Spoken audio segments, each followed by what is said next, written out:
Hey everyone, this is Reviews at Ryan. Today on the channel, I'm going to be reviewing a action-adventure drama film called 65 in audio format, and I do have a special guest today. I have Jacob. He's back on the channel. Say hi to everybody. Hi everybody, hope you're having a wonderful day.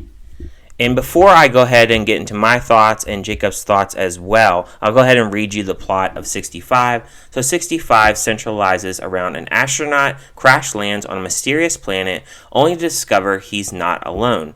The film stars Adam Driver, Ariana Greenblatt, Chloe Coleman, and was directed by Scott Beck and Bryan, and they have also written the film A Quiet Place, so they do have that under their belt. They really haven't done any other really films. They've done Haunt, and I believe there's another film they've done as well, but I've never seen any of their work before. But I'll go ahead and pass the mic over to Jake, and he's going to go ahead and tell you his thoughts.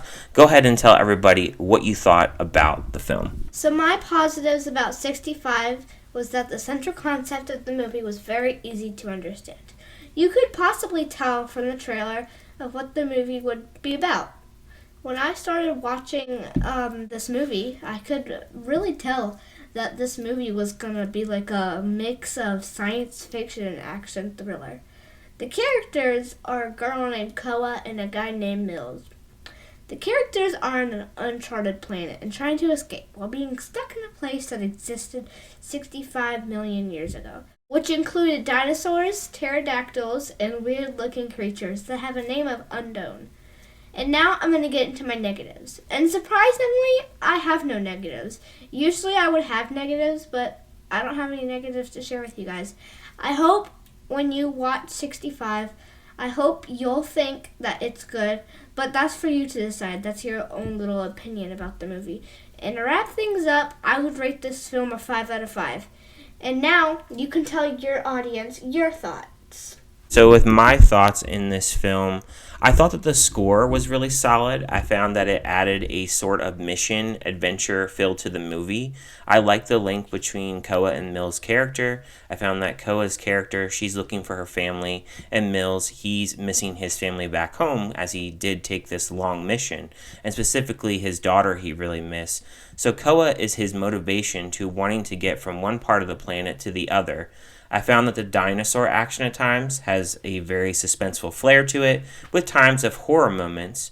The overall way that it was shot, it really showed depth to the planet, from the forests, to the mountains, to the caves, and to the overall sky and the colors used in the sky. I like that Mills' weapon, he had those little bombs in the film, and he carried those around, and it reminded me a little bit of the small little green goblin bombs from Spider-Man. And in contrast to that, his gun is rather basic though, and I didn't really feel like it really had much depth to that gun. And when I get into my negatives now, I found that with a PG-13 film like this, the blood is to a minimum, and there are moments where Mills has a gash in his side, or moments of blood when Mills and Koa attack the dinosaurs, but for the most part, it's pretty minimum. It can be very easy to have a disconnection from the characters, mainly for Koa, mainly because of her lack of understanding English. Some of the dialogue sometimes, she definitely wouldn't understand Mills, and I can understand where that kind of two characters, when they're having that dialogue, it's a little bit difficult to really get to both characters. For Koa's sake, because she doesn't really understand English that much, it really does make it a little bit more difficult for the audience to really latch onto her character and can feel the dialogue has changed between both characters isn't as crisp as it should be, and there should be a little bit more believable moments, I guess, within the dialogue, and it feels a little bit unbelievable with certain things that she can understand versus things that she cannot understand, so it can feel a little bit out of place at times. I also found that some of the moments in here were very predictable, where characters will be in distress, and there's that last second moment where you know that the danger is going to dissipate really fast. So those are really my big negatives about the film. I have heard people say where they kind of compare this film to Jurassic Park, and I just don't feel that is a fair comparison, mainly because Jurassic Park has a really big budget, and that big budget is just not comparable to this film.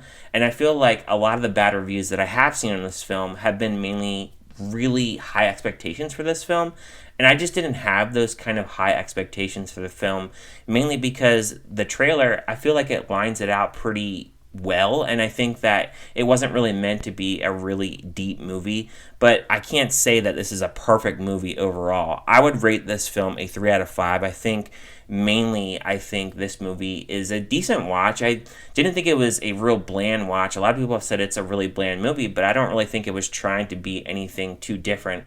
I just think at times, because it is kind of a slower movie and it isn't really a movie that is a really fast-paced movie, although there are glimpses of action. I think because there isn't a big action factor to it all the time, I think that people felt that it was a little bit disappointing. I will add also that I think that the runtime could have been stretched a little bit more, because there is a little bit of lack of development in Mills's character. We do know that he has a family, and it's so brief in the beginning, but what we don't know is before he goes onto this mission, before his ship crashes on to the planet that he crashes onto, they don't really explain what kind of mission he's doing. He's on the ship and he gets hit by these asteroids, and when he's crash landing on the planet, that's pretty much all we know about the film. It really goes really quick into that aspect. So I would say that was probably another weak point about the movie as well. But those are really my thoughts on the movie. Let me know down in the comments, have you checked out 65? If you have not checked it out yet, are you going to check it out? And if you have checked it out, let me know down in the comments, what score would you give this film? Thank you guys for listening to this audio-only review with me and my son back on the channel. And we will see you guys on our next review.